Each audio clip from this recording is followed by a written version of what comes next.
Welcome to the Big Four Accounting Firms podcast, brought to you by big4accountingfirms.com and the Big Four Accounting Firms YouTube channel. Before we get started, just wanted to remind everybody to support us if you have a chance or if you can. Even $1 helps, and we have a link in the description to a website called Buy Me a Coffee. It's just a way to donate to us and support us. Again, any amount is helpful so that we can keep putting out content. And there's also other ways for you to support us in the show notes to this podcast or on YouTube in the description. In today's podcast, we're going to talk about news of KPMG Australia's revenue for 2021. Some of this information is going to be coming from KPMG website, and some of it is going to come from consulting.com.au, which did a nice little analysis of the revenue. But in 2021, KPMG in Australia went past $2 billion, which is the first year that they've done that. And they had about 6% revenue increase year over year. And the biggest practice they had was management consulting, which grew over 12% this year. And we all know why that is. It has to do with government spending, and they hint at that. They say the infrastructure, government, and healthcare portfolio saw significant growth in fiscal year 2021. And they also say that corporate industries group saw strong year-over-year growth.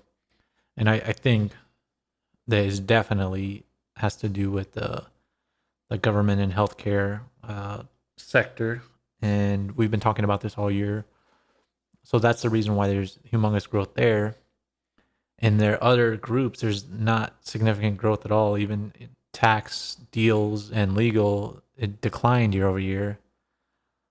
Enterprise is barely went up as well, less than 1%.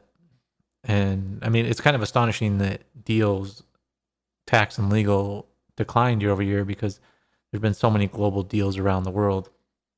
And then audit grew 6.5% to $590 million. So it's like we've said before on this podcast many times that all this government spending is going to benefit the big four accounting firms as they're used over and over again as it relates to things related to COVID-19 and just further government reach. And this is a historical year for government spending around the world. So the big four accounting firms are going to benefit from that extensively.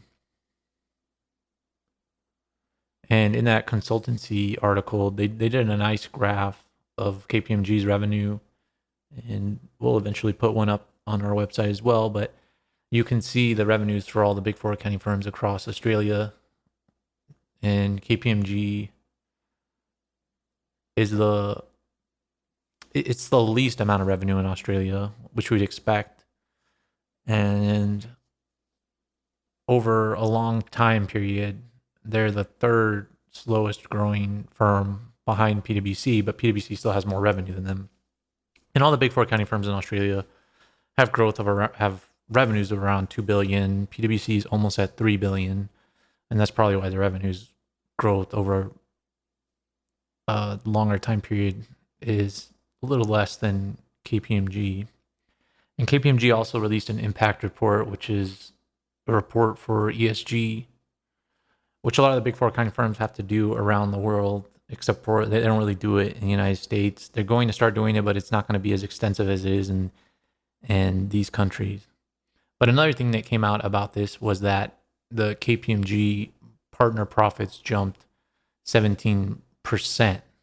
They don't give the exact number for the partners as far as the salary in the report, but they do talk about partner profits. And they said that in the past year, the partner profits fell 12%, but this year it increased by 17%. And that's similar to what we heard about in Europe as well. So I know there's people out there that doubt that there's big raises this year, but this just goes on to prove that there wasn't significant, insane growth in Australia, but there was big growth in partner profits. So the profitability is there, and this was a good year. I mean, Australia had a good year last year, despite all the problems that happened in Australia with them firing employees, laying people off, and cutting their pay. They still had a good year, and that's what was controversial about last year. But obviously, the 17% is significant. There's a lot of transparency in the KPMG report regarding ESG, as I said before, and diversity, but along with a little bit of partner pay. There's not too much, but the 17% is pretty significant on the growth that they had.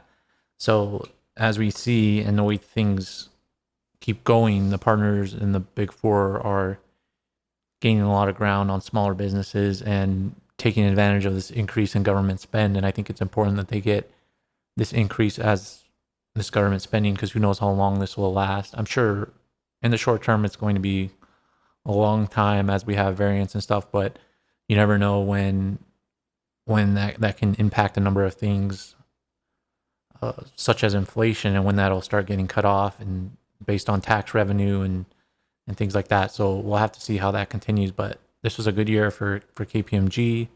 This was a really good year for the partners in Australia.